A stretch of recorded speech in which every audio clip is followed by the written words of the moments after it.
Hello बच्चों, कैसे हो? सब बढ़िया है ना? गुड। तो देखिए, आज हम एक्टिव वॉइस से पैसिव वॉइस कैसे बनाते हैं ये मात्र आप 2 सेकंड में सीख जाओगे। मैं सिखा के छोड़ दूंगा आपको। और ये जो सारणी आप देख रहे हो ना आपके सामने, ये मात्र 5 सेकंड में आप सीख जाओगे। फिर आपको किसी प्रकार की दिक्कत नहीं रहेगी। चाहे किसी भी टेंस का आपको एक्टिव वॉइस दो, आप तुरंत देखते ही पैसिव वॉइस बना दोगे। और इसके साथ मैंने अंत में कुछ प्रैक्टिस वाले क्वेश्चन लिए हैं जो एग्जाम में पूछे गए हैं, तो आप उन्हें भी जरूर देखें। अब इस टेबल पर हम थोड़ी देर में डिस्कस करेंगे। अभी उससे पहले एक दो बातें आप ध्यान रखें। देखिए, ये टॉपिक आप पूरा देख रहे हैं तो गारंटी है कि पूरे नंबर तो आपको मिलने ही हैं। और इस टॉपिक पर मैंने एक फुल वीडियो बनाया हुआ है 1 घंटे का। यदि आपने नहीं देखा है तो देख लीजिए। आपके डिस्प्ले पे ऊपर भी जो है वहां शो हो रहा है, आप वहां क्लिक करके भी देख सकते हैं। तो देखिए, वॉइस क्या होता है? वॉइस क्या है? एक वर्ब का फॉर्म है, यानी क्रिया का रूप है, जिसके दो प्रकार होते हैं। एक तो एक्टिव वॉइस, दूसरा होता है पैसिव वॉइस। एक्टिव का मतलब होता है जब हमारा सब्जेक्ट जो है किसी कार्य को करे, यानी एक्टिव हो। और पैसिव का मतलब क्या होता है? पैसिव में क्या होता है? जब सब्जेक्ट हमारा कैसा हो, एक्टिव नहीं हो, यानी जबकि सब्जेक्ट के ऊपर ही कार्य किया गया हो। बात क्लियर हो गई? अब हम पैसिव वॉइस क्यों बनाते हैं? जब देखिए किसी सेंटेंस में किसी ऑब्जेक्ट को हमें महत्व देना हो, क्लियर है, या फिर सब्जेक्ट नहीं दिया गया हो, या ये बताने की जरूरत नहीं कि कार्य किसने किया है, इस सेंस में हम पैसिव वॉइस का यूज करते हैं। अब आप एक्टिव वॉइस की संरचना देख लें। देखिए, किसी भी सेंटेंस में सब्जेक्ट, वर्ब और ऑब्जेक्ट, यही तो खेल होता है। ठीक है, अब आप इसको पैसिव वॉइस कैसे बनाओगे?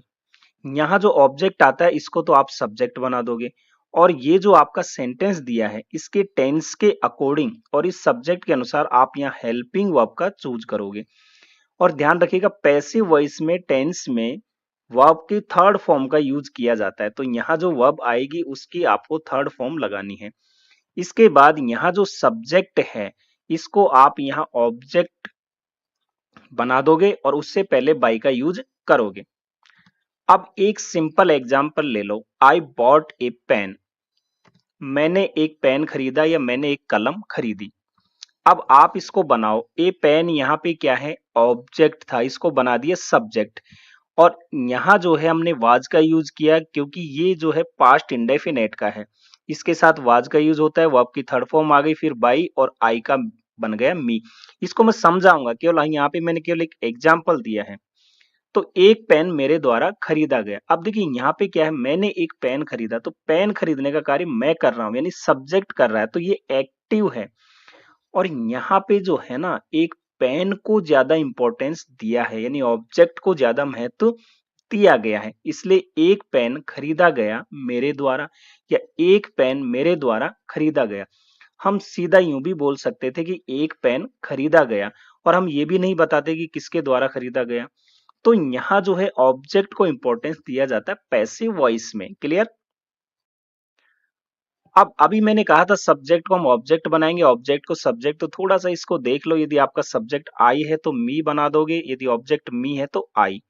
वैसे ही वी का अस में, यू का यू में, ही का हिम में, सी का हर में, दे का देम में, और इट का इट में। इस प्रकार इनको जो है सब्जेक्ट से ऑब्जेक्ट और ऑब्जेक्ट से सब्जेक्ट बना दोगे। क्लियर? अब आ जाओ भैया इस पे जिसका हम इंतजार कर रहे थे। तो देखिए, अभी आप समझिए, ये एक्टिव वॉइस में है। तो अब पैटर्न तो ये कहता है कि आपको टेंस आने चाहिए, लेकिन कोई बात नहीं, यदि नहीं भी आ रहे हैं तो भी आप यहाँ सीख जाओगे। देखिए, एक्टिव वॉइस में प्रेजेंट इंडेफिनिट में क्या होता है, हम वर्ब की फर्स्ट फॉर्म यूज करते हैं V5। V5 का मतलब है कि हम वर्ब के साथ एस या ईएस लगाते हैं जब हमारा सब्जेक्ट कैसा हो, सिंगुलर हो। और यदि नेगेटिव है तो आप डू डज का यूज करके नॉट लगाते हैं, फिर वर्ब की फर्स्ट फॉर्म। तो प्रेजेंट इंडेफिनेट में आपको क्या करना है, जब प्रेजेंट इंडेफिनेट का एक्टिव वॉइस दो तो पेसिव वॉइस बनाते समय इसके सब्जेक्ट के अनुसार आप इज एम आर का यूज करें। और ध्यान रखें, पेसिव वॉइस में वर्ब की थर्ड फॉर्म तो सभी के साथ आनी है। यदि प्रेजेंट कंटिन्यूअस का है तो ये जानते हो आप, ये स्ट्रक्चर होती है, इज एम आर के साथ वर्ब की फर्स्ट फॉर्म में आईएनजी लगता है। तो यहाँ क्या करना है, इज एम आर तो आएगा ही, आपको केवल बीइंग जोड़ना है और फिर ये वर्ब की थर्ड फॉर्म लगानी है। प्रेजेंट परफेक्ट में क्या करना है, हैज हैव आपको दिया होता है, वर्ब की थर्ड फॉर्म होती है।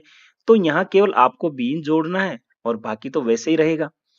पास्ट इंडेफिनाइट में वर्ब की सेकंड फॉर्म आती है और यदि नेगेटिव है तो डिड के साथ फर्स्ट फॉर्म आती है। ठीक है, इसका पैसिव वॉइस बनाओगे तो वाज वर लगाओ और फिर वर्ब की थर्ड फॉर्म लगा दो। पास्ट कंटिन्यूअस में क्या होता है, वाज वर दिया होता है और वर्ब की फर्स्ट फॉर्म के साथ आईएनजी होता है। तो पैसिव वॉइस में क्या करोगे, वाज वर तो होगा ही आपका और उसके साथ बीइंग लगा दोगे। पास्ट परफेक्ट में क्या होगा, हेड के साथ वर्ब की थर्ड फॉर्म दी हुई होती है। तो यहाँ क्या करोगे, केवल आपको हेड के साथ बीन लगा देना है, वर्ब की थर्ड फॉर्म हो जाएगी। फ्यूचर इंडेफिनेट में सेल या विल और इसके साथ वर्ब की फर्स्ट फॉर्म होती है। तो आजकल मॉडर्न इंग्लिश में हम विल का ही यूज ज्यादा करते हैं।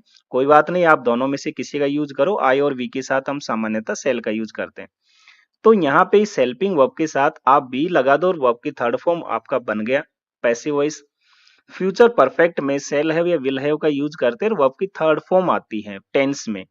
तो इनके साथ आपको बीन लगा देना है, वर्ब की थर्ड फॉर्म जोड़ देनी है।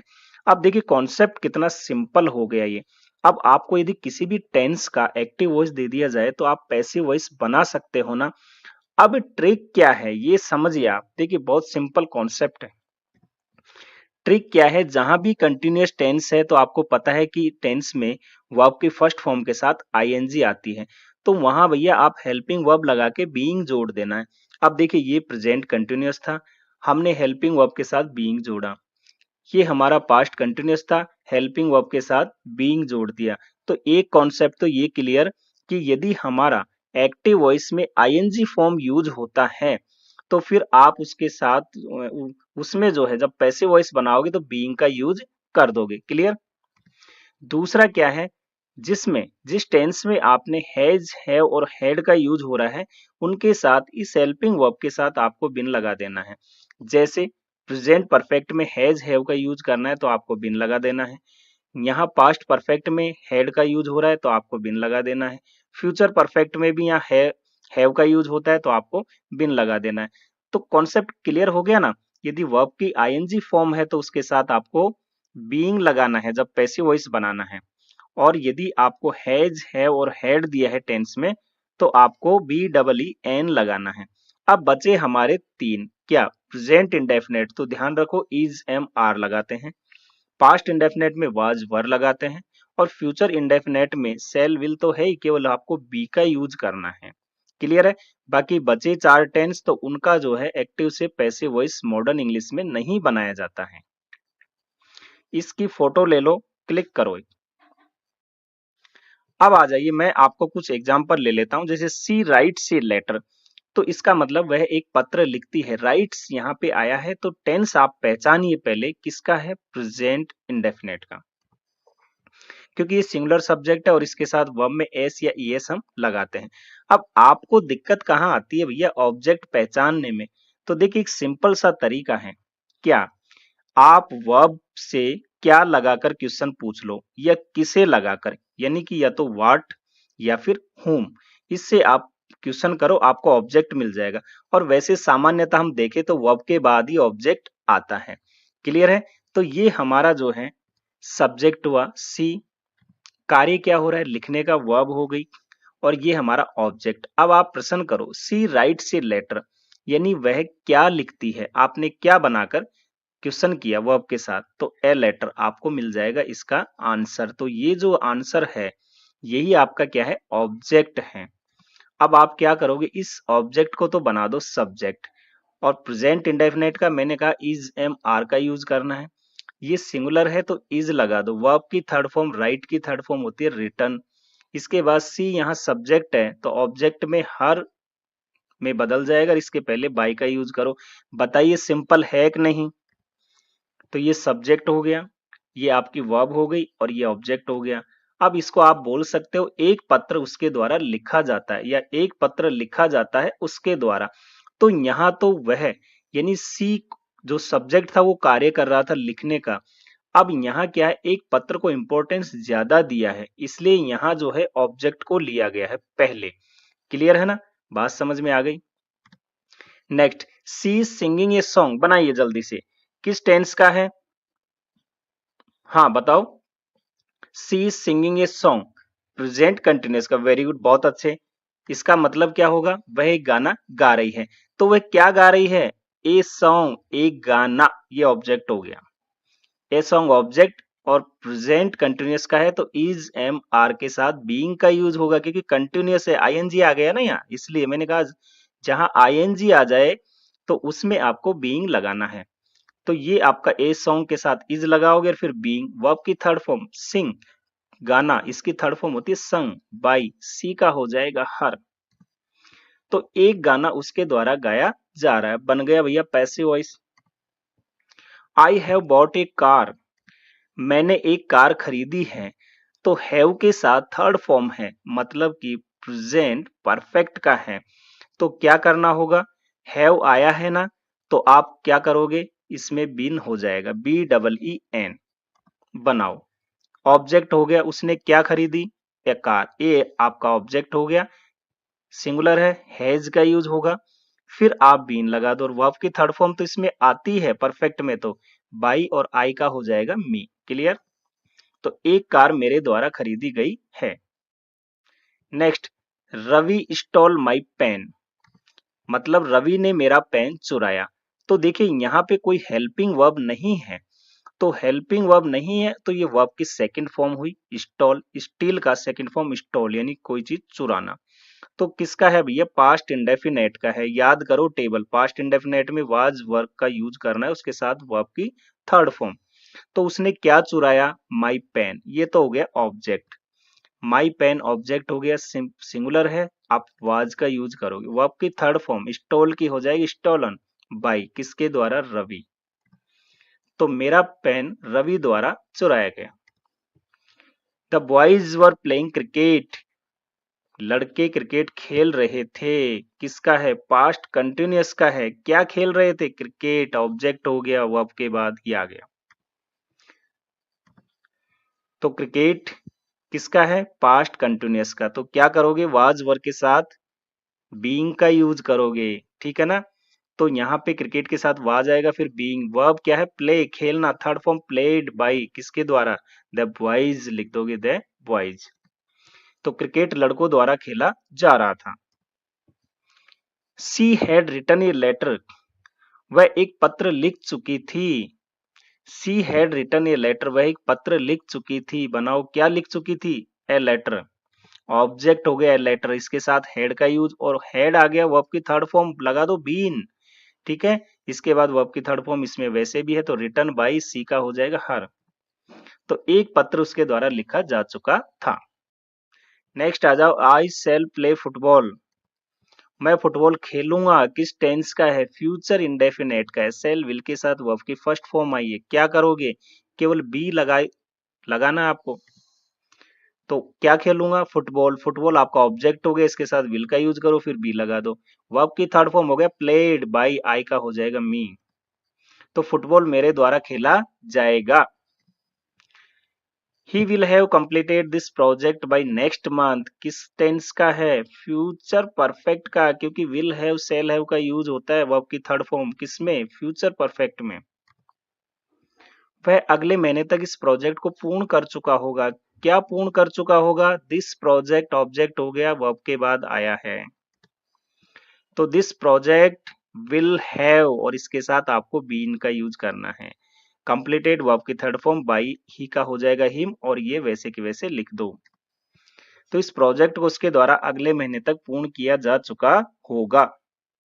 अब यहाँ समझिए जहां दिक्कत आती है, यदि डबल ऑब्जेक्ट दिया हो तो क्या करोगे, he gave me A pen. तो देखिए जब दो ऑब्जेक्ट हमारे पास होते हैं, इसका हिंदी में होगा उसने मुझे एक पेन दिया। अब हिंदी से हमें कोई मतलब नहीं है, हमें तो सीधा चेंज करना होता है। जब यह दो ऑब्जेक्ट दिए होते हैं तो एक होगा लिविंग और दूसरा होगा नॉन लिविंग। तो हमारा जो लिविंग ऑब्जेक्ट होता है उसको हम बोलते हैं डायरेक्ट ऑब्जेक्ट, क्लियर है, ये लिविंग हो गया। और जो नॉन लिविंग होता है उसको हम बोलते हैं, सॉरी, लिविंग को हम इनडायरेक्ट ऑब्जेक्ट बोलते हैं, नॉन लिविंग को हम डायरेक्ट बोलते हैं। थोड़ा सा इसमें कर लेना, बोलने में थोड़ा गलत हो गया। तो ये हमारा जो है मी, ये कैसा है, लिविंग, और ये होता है इनडायरेक्ट ऑब्जेक्ट। और ए पेन यानी एक वस्तु का नाम है जो नॉन लिविंग है, इसको हम कहते हैं डायरेक्ट ऑब्जेक्ट। क्लियर है। अब आप इन दोनों ऑब्जेक्ट में से किसी से भी बना सकते हो, लेकिन जो लिविंग ऑब्जेक्ट होता है इससे ज्यादा बेटर होता है। तो अब आप देखिए इसमें प्रश्न करो, he gave me A pen, उसने मुझे एक पेन दिया, तो उसने क्या दिया, ए पेन। ठीक है, तो क्या लगाने से तो ये ऑब्जेक्ट आया, और उसने किसे दिया, तो मी यानी मुझे, तो किसने यानी होम लगाने से हमारा जो है इनडायरेक्ट ऑब्जेक्ट आता है, और वाट लगाने से डायरेक्ट ऑब्जेक्ट आ जाता है जब वर्ब के साथ हम क्वेश्चन करते हैं। तो चलिए सबसे पहले हम ऑब्जेक्ट मानते हुए सॉल्व करते हैं। तो ये ऑब्जेक्ट मी है, इसका बन जाएगा आई। टेंस किसका है, पास्ट इंडेफिनेट का है, वाज वर लगेगा तो आई के साथ वाज का यूज करते हो, वर्ब की थर्ड फॉर्म होगी गिवन। फिर ये दूसरा ऑब्जेक्ट लिख दो, ए पेन, बाई ही का हो जाएगा हिम। तो एक तरीका तो ये है। दूसरा तरीका क्या है कि यदि आप डायरेक्ट ऑब्जेक्ट लेते हो तो ए पेन, इसके साथ भी वाज लगेगा, वर्ब की थर्ड फॉर्म। यहाँ जो हमारा लिविंग है ऑब्जेक्ट, इसको जब हम लिखेंगे तो इसके पहले हम टू या फॉर का यूज करते हैं सिचुएशन के अनुसार, और कई बार नहीं भी करते हैं, इसका लॉप भी कर दिया जाता है। तो आप यूज कर भी सकते हो या नहीं भी कर सकते हो, कोई दिक्कत नहीं है। इसके बाद आप बाई लगा करके ही का बना दोगे हिम। क्लियर है? तो यहाँ ये जो टू आता है ये अंडरस्टूड रहता है। अब आपका प्रैक्टिस सेट आ गया, यहाँ पे देख लीजिए आप क्वेश्चन से कुछ जो एग्जाम में पूछे गए, the farmer prepared the field. तो देखिए फार्मर है, प्रिपेयर्ड है, वर्ब है, द फील्ड ऑब्जेक्ट है। प्रिपेयर्ड यानी वर्ब की सेकंड फॉर्म है, तो ये टेंस हुआ हमारा, क्योंकि इसके साथ और कोई हेल्पिंग वर्ब तो है नहीं। तो पास्ट इंडेफिनेट का हो गया भैया, वाज वर लगा तो ऑब्जेक्ट पकड़ो यहाँ पे द फील्ड। तो आपका क्या आएगा, द फील्ड सिंगुलर है तो वाज के साथ थर्ड फॉर्म आएगी। तो यहाँ पहले आप देख लो वाज के साथ, तो यहाँ तो वर है, इसको तो हटा दो आप, है ना। क्या करोगे, यहाँ तो वर आया है तो ये तो आपका आंसर ही नहीं होगा, यहाँ भी वर आ गया, ये भी आंसर नहीं होगा। यहाँ वाज तो आया है लेकिन इसके साथ बीइंग आया है, तो बीइंग तो होगा ही नहीं, क्यों, क्योंकि ये पास्ट इंडेफिनेट का है। तो ये आपका हो सकता है, देखिए द फील्ड ऑब्जेक्ट हो गया, इसके बाद वाज, फिर प्रिपेयर्ड बाय द फार्मर, तो ये आंसर आपका क्लिक हो गया, तो सेकंड का काम था। Next, Sharma was cleaning the house. तो यहाँ पे देखिए द हाउस आपका ऑब्जेक्ट है, ये हो गया वाज, और यहाँ क्लीनिंग आया है वर्ब की फर्स्ट फॉर्म में आईएनजी, तो ये हमारा पास्ट कंटिन्यूअस का है। और पास्ट कंटिन्यूअस में हमने क्या बताया कि वाज वर्ब के साथ बीइंग का यूज होता है। तो द हाउस है, सिंगुलर है, तो वाज के साथ बीइंग का यूज होगा। अब आप देख लीजिए वाज के साथ बीइंग कहाँ रहा है, केवल एक ही तो ये है हमारा ऑप्शन जिसमें वाज के साथ बीइंग आ रहा है। तो आपको कुछ करना ही नहीं, डायरेक्ट आंसर मिल गया। द हाउस आपका ऑब्जेक्ट था, सब्जेक्ट बना दिया इसके साथ वाज, फिर बीइंग, और ये क्लीन का हो जाएगा clean, third form by Sharma. Answer हो गया, ये लो देखते ही। Next, I bought a new shirt last week. तो क्या है, न्यू शर्ट खरीदी, ऑब्जेक्ट हो गया बॉट, यानी इसके पहले कोई हेल्पिंग वर्ब नहीं है, तो पास्ट इंडेफिनेट का है। ठीक है ना। अब पास्ट इंडेफिनेट में आप क्या करोगे, वाज वर्ब के साथ थर्ड फॉर्म आती है केवल, तो ए न्यू शर्ट सिंगुलर है तो वाज के साथ केवल थर्ड फॉर्म आएगी। अब आप देखिए ये तो कॉमन है। अब आप पहले यहाँ देख लो, वाज इसमें भी आया है एक तो, और थर्ड फॉर्म भी आई है, वाज इसमें भी है और थर्ड फॉर्म भी है, बाकी तो वैसे ही हट गए ये। तो अब क्या दिक्कत है, last week a new shirt was bought by I, और last week a new shirt was bought by me. तो ये क्यों नहीं होगा, क्योंकि यहाँ आई जो सब्जेक्ट था ना, तो यहाँ ऑब्जेक्ट के रूप में बदलना था, तो मी आना था, इसलिए ये तो हो गया गलत। तो सही क्या होगा, ये वाला, तो हो गया हमारा थर्ड सही। एक और एग्जांपल ले, the gatekeeper refuse him admittance. तो अब यहाँ पे देखिए दो दो ऑब्जेक्ट है, हिम भी है और एडमिटेंस भी है, कि उसने प्रवेश से मना किया।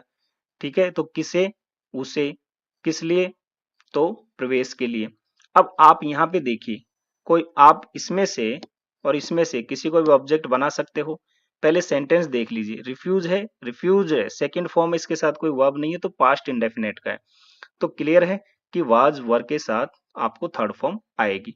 तो यहाँ तो इज है, हटा दो, यहाँ भी इज है, हटा दो।